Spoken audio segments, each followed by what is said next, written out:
Yo devolvía aquellas miradas que de sorprendidas se mudaban en burlonas, con mi expresión más impasible, como si flotara sobre nubes, pero si alguien me hubiera deslizado entonces una mano encima del corazón, hubiera advertido que latía con espantada locura. De repente frené mi caballo. Había creído divisar junto a un pórtico a Bull. Juraría que había visto su cara fina, que engulló la muchedumbre. Busqué en el mar de cabezas y seguimos adelante. De buena gana hubiera saltado las riendas en las que temblaba como un insecto la sortija de Benvenuto Cellini y me hubiera zambullido en esa corriente oscura para hallar a mi paje negro, mas no podía ser. Me debía al papel que iba representando en medio de mis parientes hermosos. Me consolé diciéndome que imaginaba visiones, hijas de mi debilidad. Descabalgamos frente al palacio donde se alojaba Alejandro de Medici. El presunto hijo del Papa había desplazado a Hipólito en el orden de las jerarquías y correspondía visitarlo primero. Era a la sazón duque de Pina y pronto, después de la traición de Paglioni y la derrota de Ferrucci, cuando la desangrada señoría ordenara de poner las armas, sería protector y duque hereditario de Florencia y casaría con Margarita de Austria, hija natural de Carlos V. En esa familia, como en la de Morny, durante el siglo XIX, todo sucedía naturalmente.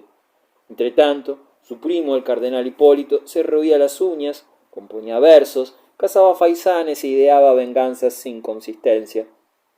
No sé cómo nos hicieron pasar, porque en ese instante mismo se desarrollaba en el palacio una escena absurda cuya intimidad no admitía testigos extraños. En un aposento vasto, rodeados por los bustos indiferentes de filósofos y poetas de la antigüedad, discutían Alejandro e Hipólito. A unos pasos, echados en el suelo, Lorenzino de Medici se entretenía con su estilete, clavándolo de tanto en tanto en el piso, como si ensayara sin saberlo el gran acto teatral de su vida. Rodón, el perro favorito de Hipólito, reconquistado después de la fuga de Florencia, retozaba alrededor de los señores. Más allá, algunos africanos del séquito del cardenal, asomados a las ventanas, comentaban las andanzas del público callejero, para nosotros invisible, con ademanes de micos y reían estrepitosamente.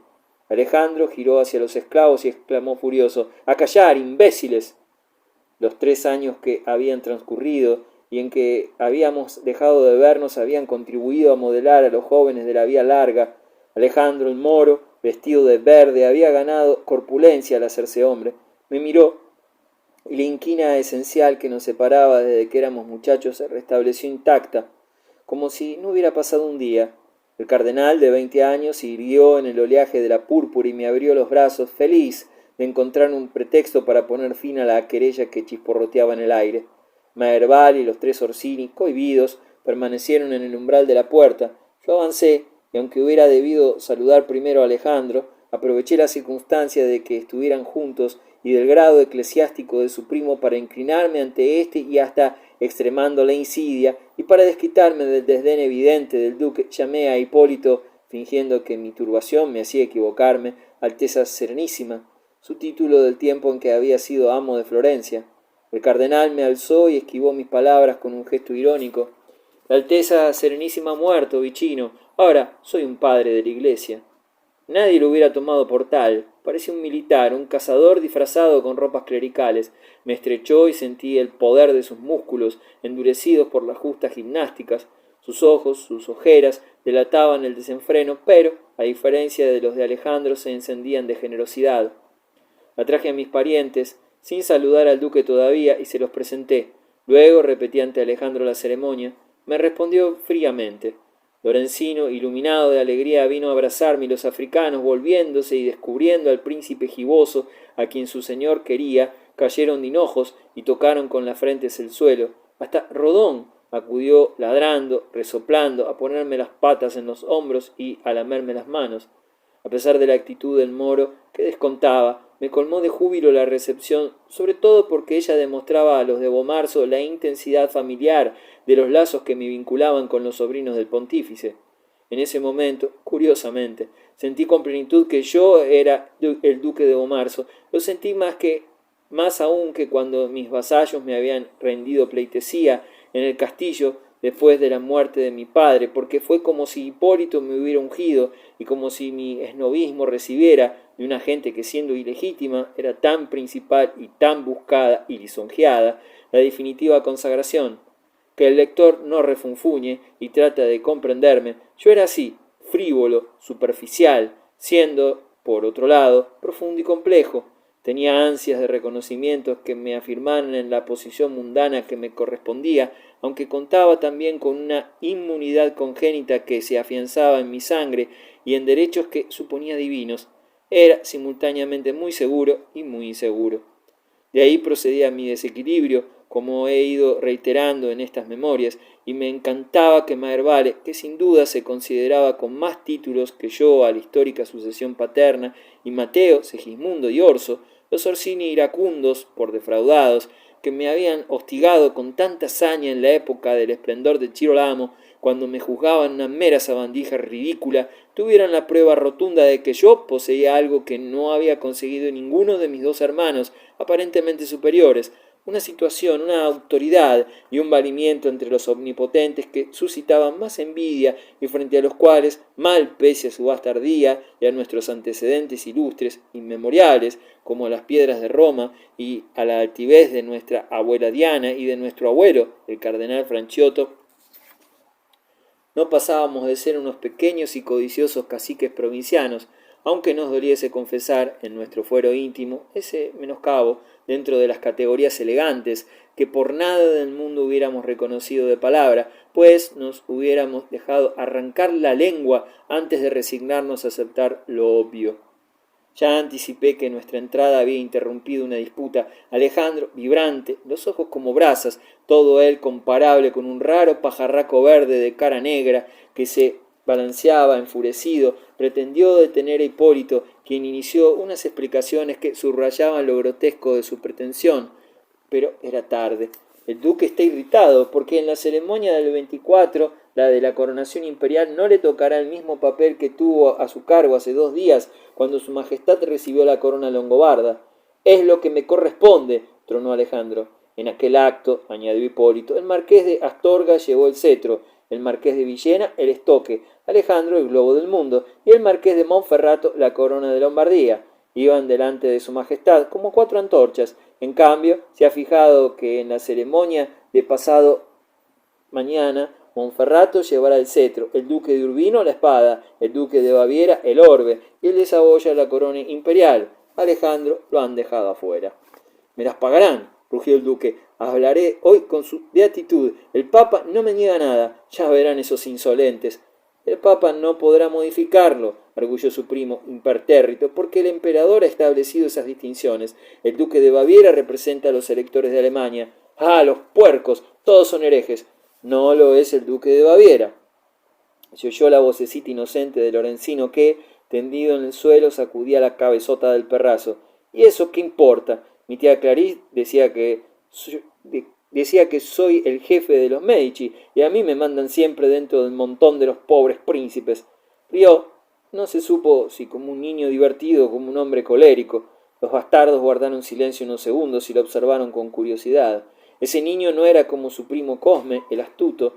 Nunca se podía predecir sus reacciones. A mí me rozó también su punzada. Tendría que desfilar con los pobres príncipes, y aún ahí mi sitio no sería de los mejores. Alejandro, desentendiéndose de la interrupción, tornó a encararse con Hipólito. Claro, a su señoría no le interesa porque goza de un lugar asignado en medio de los cardenales y probablemente ayudará a sostener la capa imperial en San Petronio. Alguna ventaja debe recaer en quien ha abandonado las glorias de la tierra por otras más altas, aunque preferiría irme a Mugello a cazar, si fuese posible. Hipólito sonreía y los Orsini escuchaban boquiabiertos. Le arrancaré el mundo al duque de Baviera. El mundo, suspiró el cardenal santiguándose, no es de su excelencia ni es del bávaro, tampoco es de Carlos V, es de Dios. Se enderezó más todavía, con el garbo de sus 20 años atléticos y conteniendo la réplica de su primo que sería agraviante, acaso una blasfemia, dibujó una cruz en el aire. Los bendigo in nomine Pater, Filius et Spiritus Sanctus. Repórtate, Alejandro de Medici. Me puso una mano en el hombro y terminó. Vamos, Pier Francesco. Nos inclinamos y salimos, precedidos por la algarabía de los africanos. Uno de ellos sujetaba a Rodón con una traílla de plata. ¿Por qué dijiste eso, Lorenzino?, preguntó el prelado. Por burla, por risa. Quizás ignores, agregó Hipólito dirigiéndose a mí, que Clarice Strozzi ha muerto. Me entristeció la noticia. La nieta del magnífico había entregado su alma hacía 2 años y no me lo habían comunicado nadie. Recordé su frente pura, la gracia de su óvalo, su firmeza, su arrogancia, cómo la obedecíamos sin discutir. Aquí no hacemos más que acalorarnos por tonterías. Si supieras, Vicino, esta coronación ha sido un infierno. Que Dios me perdone. De repente, los bustos de los filósofos que rodeaban a Alejandro me parecieron de barro, el duque me pareció un mulato rencoroso, las telas en las cuales habían sido pintados los trofeos que decoraban las calles me parecieron míseras, el alto pasadizo y los doseles, unos tinglados de feria, los soldados esparcidos en las plazas, unas tropas ocupantes que estaban ahí para acallar las protestas del pueblo. En general, esos personajes y esos actos impresionan mucho más a través de las descripciones fervorosas de los cronistas, encargados de dorar telones, que vistos como los vi yo. El 24, día de San Marcos, cumpleaños del emperador Augusto y 5º aniversario de la fecha en que los capitanes de Carlos detuvieron al rey de Francia en Pavía, llevó el globo del mundo el duque de Baviera y Alejandro mordió el freno.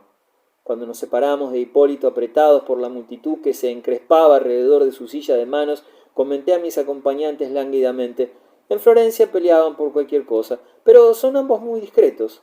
El disimulo les viene de la sangre Medici. Si hablaron delante de ustedes de asuntos tan íntimos fue porque yo estaba ahí, que soy como de la familia. Y de ese modo, para brillar ante mi hermano y los Orsini rústicos, no vacilé en emparentar con los bastardos. Dejamos los caballos a los pajes y regresamos a pie, pues era más cómodo. En un remolino de gente creí ver a Juan Bautista Martelli, como antes creí haber visto a Abul. Se lo indiqué a Maherbale, pero desapareció. Juan Bautista era rubio y delicado, tipo que se reiteraba entre los muchachos de su edad que servían en las casas pudientes, de modo que, como en el caso anterior, atribuí el hallazgo a una coincidencia de semejanzas. El populacho de Boloña escamoteaba los espectros de mi pasado. En otro remolino, mientras procurábamos asegurar nuestra marcha con los codos, topamos con Pierluigi Farnese, el hijo del futuro papa, el que había conducido los restos de mi padre desde Florencia hasta Bomarzo. «La plebe anda levantada, señores», nos gritó. «Duro con ella y adelante». Su enérgico perfil sobresalía sobre las caras temerosas. Algunas pústulas emparchadas denotaban en sus mejillas las huellas del mal terrible que inspiró a Fracastoro el poema Silpilidis, publicado en Venecia ese mismo año, y que sostiene que la presencia de ese mal se debe a la conjunción de los 3 planetas superiores, Saturno, Júpiter y Marte, la cual es muy rara. Lo que en cambio no era nada raro es el morbo en cuestión que los italianos achacaban a los franceses y los franceses a los italianos, y que muchos proclamaban traído de América por los españoles, de suerte que los pueblos de Europa se descargaban los unos en los otros de su responsabilidad. Tantos estragos ejercía que su destrucción prometía sobrepasar la de las enfermedades epidémicas conocidas desde hacía siglos: la peste, la tisis, la sarna, la erisipela, el ántrax, la lepra, el tracoma. Pierluigi tomó cariñosamente el brazo de Segismundo Orsini, asombrado de tal privilegio. «No nos separaremos, amigos, juntos nos protegeremos mejor». Seguimos así, apartando comparsas, y advertí que Farnese hablaba al oído del menor de los Orsini. Imaginé lo que le iría soplando, porque nadie ignoraba sus inclinaciones. Por la tarde, de acuerdo con lo combinado por nuestro abuelo, recurría con Maherbale a testimoniar mis respetos al Papa y al Emperador. De camino mi hermano me señaló un grupo de damas arracimado en un ventanal, desde el cual arrojaban flores a los paseantes. «Aquella», exclamó sin retenerse, «qué hermosa es». Acompañé su mirada y divisé en el centro de las doncellas una que con su belleza las eclipsaba. Vestía de color ocre, con mangas anchísimas, agobiantes, una gruesa red también ocre que le descendía sobre el cuello aprisionaba su pelo castaño, undoso. Marcábasele bajo el collar de corales los pechos pequeños y firmes, sus anchos ojos claros se posaron sobre nosotros un segundo y luego los alejó. No le importábamos. «Jamás he visto a nadie así», prosiguió Maherbale. «Quisiera conocerla».